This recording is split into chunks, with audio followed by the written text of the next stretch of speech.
بسم اللہ الرحمن الرحیم۔ وقل جاء الحق وزهق الباطل إن الباطل كان زهوقا نحمده ونصلي ونسلم على رسوله الكريم اما بعد فاعوذ بالله من الشيطان الرجيم بسم الله الرحمن الرحيم سبحان الذي اسرى بعبده ليلا من المسجد الحرام الى المسجد الاقصى الذي باركنا حوله لنريه من آياتنا انه هو السميع البصير صدق اللہ مولانا العظیم۔ محترم و مکرم ناظرین و سامعین، السلام علیکم ورحمۃ اللہ وبرکاتہ۔ سب سے پہلے ناظرین، آپ سب دیکھنے والوں کو شب معراج شریف کی بہت مبارک ہو۔ اللہ تعالیٰ اس بابرکت رات میں ہمیں بکثرت عبادت کرنے کی توفیق عطا فرمائے اور ہمارے تمام گناہوں کو معاف فرمائے اور ہم سے راضی ہو۔ ناظرین گرامی قدر، آج کی اس نشست کا موضوع بحث نبی کریم صلی اللہ علیہ وآلہ وسلم کی معراج شریف کا عظیم معجزہ ہے، اور یہ ایک نہایت اہمیت کا حامل موضوع ہے۔ چونکہ ناظرین آج کا زیر بحث موضوع اپنے اندر بہت زیادہ تفاصیل اور تشریحات رکھتا ہے، جن پر اگر تفصیلی بحث کی جائے تو وقت کا ایک طویل حصہ اس کی نظر ہو جائے، لہٰذا آج ہم صرف کیفیت معراج شریف پر گفتگو کریں گے، اور ہم یہ جاننے کی کوشش کریں گے کہ کیا یہ واقعہ، یعنی معراج شریف کا جو واقعہ ہے، یہ عالم بیداری میں پیش آیا یا پھر حالت خواب میں۔ ناظرین، واقعہ معراج شریف قرآن مجید فرقان حمید میں ہمیں دو مقامات پر مذکور ملتا ہے۔ ایک تو سورہ بنی اسرائیل کی پہلی آیت ہے، جس میں اللہ تعالیٰ فرماتا ہے سبحان الذی اسری بعبدہ لیلا من المسجد الحرام الی المسجد الاقصی، اور دوسری جگہ سورۃ النجم کی ابتدائی آیات ہیں۔ صحابہ کرام، تابعین، تبع تابعین اور علماء اسلاف نے ناظرین ان آیات کی مختلف تفسیریں بیان فرمائی ہیں۔ علماء کے ایک گروہ نے معراج شریف کو جسمانی واقعہ قرار دیا، اور حضور علیہ الصلاۃ والسلام نے جو اللہ تعالیٰ کا دیدار کیا تھا، اس دیدار کو سر مبارک کی آنکھوں سے دیکھنا قرار دیتے ہوئے دل کی آنکھوں سے دیکھنے کا انکار کیا ہے۔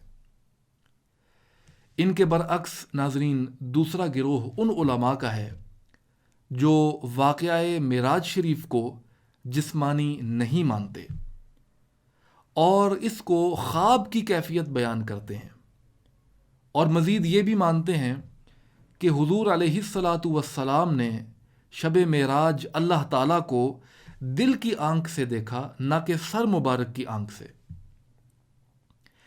اب ہم علماء کے ان دونوں گروہوں کے دلائل جاننے کی کوشش کریں گے، اور آخر میں امت مسلمہ کا اجماعی عقیدہ بھی سمجھیں گے کہ وہ کیا ہے۔ سب سے پہلے ہم بات کرتے ہیں ان حضرات کی جو واقعہ معراج شریف کو جسمانی نہیں مانتے اور رؤیت باری تعالیٰ کو وہ دل کا دیکھنا مانتے ہیں۔ ناظرین، اس موقف کی تائید میں سر فہرست حضرت عائشہ صدیقہ رضی اللہ تعالی عنہا، حضرت ابو ہریرہ اور حضرت ابن مسعود رضی اللہ تعالی عنہما نظر آتے ہیں۔ روایات میں آتا ہے کہ ایک مرتبہ حضرت مسروق رضی اللہ تعالی عنہ ام المؤمنین حضرت عائشہ رضی اللہ تعالی عنہا کی خدمت میں حاضر ہوئے اور یہ سوال پوچھا کہ کیا حضور علیہ الصلاۃ والسلام نے شب معراج اللہ تعالیٰ کو دیکھا ہے؟ تو جواباً حضرت عائشہ رضی اللہ تعالی عنہا نے فرمایا کہ جس نے تمہیں یہ بتایا کہ محمد صلی اللہ علیہ وسلم نے اپنے رب کو دیکھا ہے اس نے جھوٹ بولا۔ پھر آپ نے یہ آیت پڑھی، لا تدرکہ الابصار وہو یدرک الابصار، جس کا معنی ہے کہ اللہ تعالیٰ کو نظریں نہیں گھیر سکتی اور وہ اللہ تعالیٰ سب نظروں کو گھیرے ہوئے ہے۔ اور مزید فرمایا، وما کان لبشر ان یکلمہ اللہ الا وحیا او من وراء حجاب، یعنی کسی بشر کی یہ شان نہیں ہے کہ اللہ تعالیٰ اس کے ساتھ براہ راست کلام کرے مگر وحی کے طور پر یا پس پردہ ہی کلام کرتا ہے۔ حضرت عائشہ رضی اللہ تعالی عنہا کا یہ قول بھی ناظرین ہمیں ملتا ہے۔ آپ فرماتی ہیں کہ ما فقد جسم محمد، یعنی حضور علیہ الصلاۃ والسلام کا جسم مبارک معراج شریف کے وقت گم نہیں پایا گیا۔ حضرت عبداللہ ابن مسعود رضی اللہ تعالی عنہ کا بھی یہی موقف تھا کہ شب معراج حضور علیہ الصلاۃ والسلام کو دیدار الہی نصیب نہیں ہوا۔ فکان قاب قوسین او ادنا کی تفسیر کرتے ہوئے وہ فرماتے ہیں کہ حضور علیہ الصلاۃ والسلام نے جبرائیل علیہ السلام کو دیکھا، نہ کہ اللہ تعالیٰ کو۔ اسی طرح ما کذب الفؤاد ما رآ کی تشریح یوں فرمائی کہ حضور علیہ الصلاۃ والسلام نے جبرائیل علیہ السلام کو ریشمی پوشاک میں دیکھا کہ انہوں نے زمین و آسمان کے مابین خلا کو پر کر دیا ہے۔ اسی طرح کچھ اور مفسرین کرام نے بھی یعنی سورۃ النجم کی تفسیر یوں بیان فرمائی ہے کہ علمہ شدید القویٰ ذو مرۃ فاستویٰ وہو بالافق الاعلیٰ ثم دنا فتدلی۔ وہ کہتے ہیں کہ ان تمام آیات میں فاعل جبرائیل علیہ السلام ہیں۔ یہاں تک ناظرین کرام ہم نے علماء کے ایک گروہ کی بات کی جو واقعہ معراج شریف کو جسمانی نہیں مانتا، بلکہ یہ مانتا ہے کہ معراج شریف کا واقعہ خواب کی حالت میں ہوا اور حضور علیہ الصلاۃ والسلام نے اللہ تعالیٰ کو چشمان سر سے نہیں دیکھا بلکہ دل کی آنکھوں سے دیکھا ہے۔ اب ناظرین ہم دوسرے گروہ کی طرف دیکھتے ہیں جو جسمانی معراج کا قائل ہے۔ اس گروہ میں جو اصحاب شامل ہیں ان میں سب سے پہلے مفسر قرآن حضرت ابن عباس رضی اللہ تعالی عنہ، حضرت کعب احبار، حضرت انس اور حضرت ابو ذر رضی اللہ تعالی عنہم اجمعین شامل ہیں، اور تابعین میں سے عروہ بن زبیر اور حسن بصری رضی اللہ تعالی عنہما بھی شامل ہیں۔ ناظرین ان تمام حضرات کا یہ ماننا ہے کہ شب معراج حضور سرور عالم صلی اللہ علیہ وسلم نے اپنے رب کو یعنی اللہ تعالیٰ کو سر مبارک کی آنکھوں سے دیکھا ہے، اور سورۃ النجم کی جن آیات بینات کا ذکر ہم نے پہلے کیا یعنی ان سے مراد محمد مصطفیٰ صلی اللہ علیہ وسلم اور اللہ تعالیٰ ہیں، نہ کہ جبرائیل علیہ السلام۔ حضرت علامہ بدر الدین عینی رحمۃ اللہ علیہ شرح بخاری میں فرماتے ہیں کہ حضرت انس رضی اللہ تعالی عنہ کا قول ہے کہ حضور علیہ الصلاۃ والسلام نے اپنے رب کو دیکھا ہے۔ اسی طرح امام مسلم رحمۃ اللہ علیہ حضرت ابو ذر رضی اللہ تعالی عنہ سے روایت کرتے ہیں، قال سألت رسول اللہ صلی اللہ علیہ وسلم هل رأيت ربک قال نور انی اراہ۔ حضرت ابو ذر رضی اللہ تعالی عنہ فرماتے ہیں کہ میں نے حضور علیہ الصلاۃ والسلام سے پوچھا کہ کیا آپ نے رب کا دیدار کیا ہے؟ تو آپ نے فرمایا وہ نور ہے، میں نے اسے دیکھا ہے۔ یہاں پر ناظرین ایک روایت میں لفظ انی کو انا بھی لکھا گیا ہے، جس کا معنی یہ ہوتا ہے کہ وہ نور ہے، میں اسے کیوں کر دیکھ سکتا ہوں۔ حضرت حسن بصری رحمۃ اللہ علیہ اس بات پر قسم کھا کر کہتے تھے کہ حضور علیہ الصلاۃ والسلام نے اپنے رب کا دیدار کیا ہے۔ اسی طرح امام احمد بن حنبل رحمۃ اللہ علیہ سے جب دریافت کیا جاتا کہ کیا حضور علیہ الصلاۃ والسلام نے اپنے رب کا دیدار کیا ہے، تو امام احمد بن حنبل رحمۃ اللہ علیہ جواب میں فرماتے رآہ رآہ رآہ، کہ ہاں حضور نے اللہ کو دیکھا ہے دیکھا ہے دیکھا ہے، اور یہ جملہ اتنی بار دہراتے کہ آپ کا سانس ٹوٹ جاتا۔ ناظرین کرام، ان تمام اقوال کے بعد اگر ہم سورہ بنی اسرائیل کی پہلی آیت میں لفظ سبحان کو بنظر عمیق دیکھیں تو کئی مشکلات حل ہو جاتی ہیں۔ کلمہ سبحان تب کہا جاتا ہے جب کوئی انوکھا واقعہ پیش آئے جو عادی امور کے خلاف ہو، اور آگے الذی اسری بعبدہ کے الفاظ نے یہ واضح کر دیا کہ یہ انوکھا واقعہ معراج شریف کا ہی ہے۔ اللہ فرماتا ہے سبحان الذی اسری بعبدہ لیلا من المسجد الحرام الی المسجد الاقصی، کہ پاک ہے وہ ذات جس نے سیر کرائی اپنے بندے کو رات کے قلیل حصے میں مسجد حرام سے مسجد اقصی تک۔ میرے جد اعلیٰ حضرت سیدنا پیر مہر علی شاہ قدس سرہ العزیز نے آپ نے بھی اس مسئلے کی وضاحت فرمائی ہے۔ اپنی کتاب ہدیۃ الرسول میں آپ فرماتے ہیں کہ اکثر علماء اس عقیدے پر ہیں کہ معراج جسمانی اور بیداری کی حالت میں تھی، اور عبد کے کلمے کا روح اور بدن دونوں پر اطلاق کیا جاتا ہے۔ یعنی جب بھی آپ عبد کا لفظ کہتے ہیں تو آپ کی مراد روح بھی ہوتی ہے اور ظاہری جسم بھی ہوتا ہے۔ اور مزید آپ نے اس بات کا بھی اشارتاً ذکر فرمایا ہے کہ مشرکین مکہ کا واقعہ معراج شریف سن کر اظہار تعجب کرنا اور انکار کرنا، یہ بھی معراج شریف کے جسمانی ہونے پر دلالت کرتا ہے۔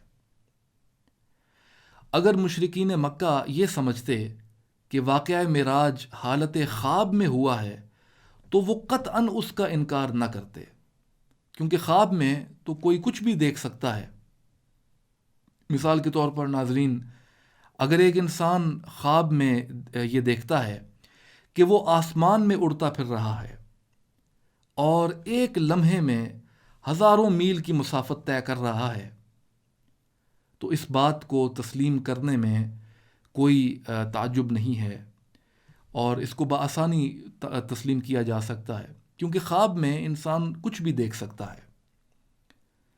لیکن اگر اسی واقعے کو وہ شخص حقیقی بتائے کہ میں حقیقت میں آسمان میں اڑتا رہا، تو سننے والا ضرور متعجب ہوگا اور انکار بھی کرے گا۔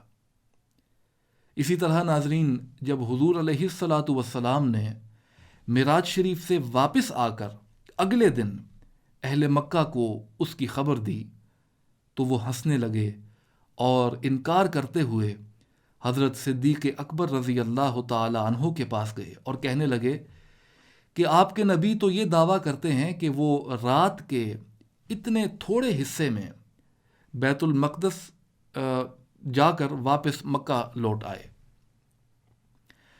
حضرت صدیق اکبر رضی اللہ تعالی عنہ نے ان سے پوچھا کہ کیا واقعی آپ علیہ الصلاۃ والسلام نے یہ فرمایا ہے؟ مشرکین مکہ کہنے لگے کہ ہاں بالکل۔ تو آپ نے فرمایا میں گواہی دیتا ہوں کہ اگر محمد صلی اللہ علیہ وسلم نے یہ فرمایا ہے تو بے شک سچ فرمایا ہے۔ اس تصدیق کے باعث حضرت ابوبکر رضی اللہ تعالی عنہ کا نام صدیق پڑا۔ ناظرین، یہاں تک ہم نے یہ سمجھ لیا کہ معراج شریف کے متعلق ہمیں یعنی ایک علماء کا گروہ معراج کو جسمانی مانتا ہے، جبکہ دوسرا گروہ جو ہے وہ معراج کو خواب کی کیفیت بیان کرتا ہے۔ اب ہم یہ سمجھتے ہیں کہ آخر اس اختلاف کی وجہ کیا ہے؟ تو ناظرین، اس کی بنیادی وجہ یہ ہے کہ احادیث میں اس موضوع کے متعلق مختلف روایات ملتی ہیں۔ ایک حدیث شریف میں معراج جسمانی کا ذکر ہے، جبکہ دوسری حدیث میں خواب کی طرف اشارہ ہے۔ اب تعارض پیش آ گیا دونوں حدیثوں میں۔ اس تعارض کو دور کرنے کے لیے محدثین کرام نے تطبیق کا طریقہ استعمال کیا ہے۔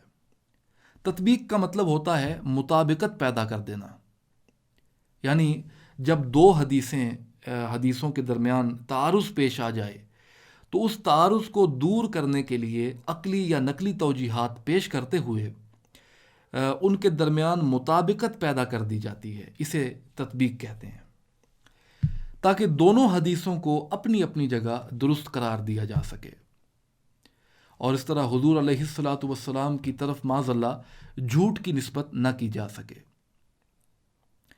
اب جیسا کہ حضرت عائشہ صدیقہ رضی اللہ تعالی عنہا کا یہ قول ہے کہ آپ فرماتی ہیں ما فقد جسم محمد، یعنی محمد صلی اللہ علیہ وسلم کا جسم مبارک معراج شریف کے وقت گم نہیں پایا گیا.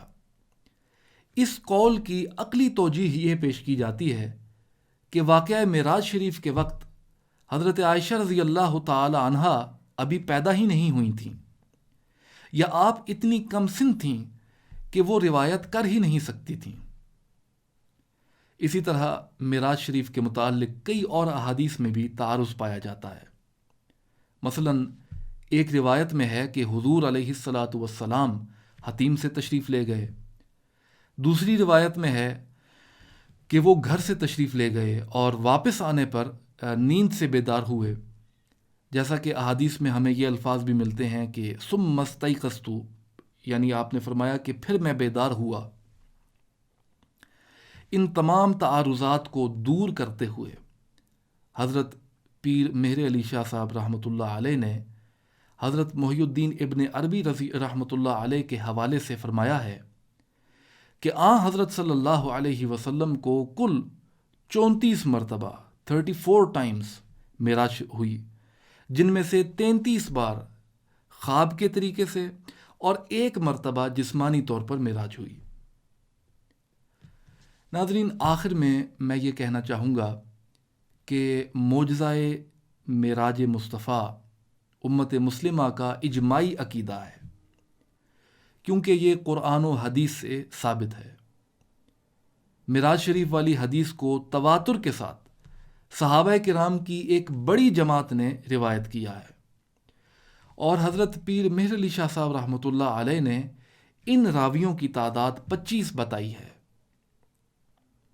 یہاں پر ابن کثیر رحمۃ اللہ علیہ نے کہا ہے کہ آپ فرماتے ہیں کہ معراج مصطفیٰ پر ایمان اہل اسلام کا اجماعی عقیدہ ہے، مگر زندیقوں اور ملحدوں نے اس سے روگردانی اختیار کی ہے. جمہور اہل سنت کا عقیدہ یہی ہے کہ شب معراج حضور سرور عالم صلی اللہ علیہ وآلہ وسلم اپنے جسم مبارک کے ساتھ آسمانوں میں تشریف لے گئے، اور یہ خواب کی کیفیت نہیں تھی. اور مزید یہ کہ آپ علیہ الصلاۃ والسلام نے اپنے رب کا دیدار چشمان سر سے کیا، نہ کہ دل کی آنکھوں سے. دعا ہے کہ اللہ تعالی ہمیں اپنے حبیب صلی اللہ علیہ وسلم کے اسوہ حسنہ پر چلنے کی توفیق عطا فرمائے، اور اگر ہم حضور علیہ الصلاۃ والسلام کے اسوہ حسنہ پر کامل طور پر چلنے لگیں تو ہم بھی ناظرین معراج شریف کی برکتوں سے اپنا حصہ سمیٹ سکتے ہیں. جیسا کہ اقبال نے کہا تھا، رہے یک گام ہے ہمت کے لیے عرش بریں، کہہ رہی ہے یہ مسلمان سے معراج کی رات، وما علینا الا البلاغ المبین.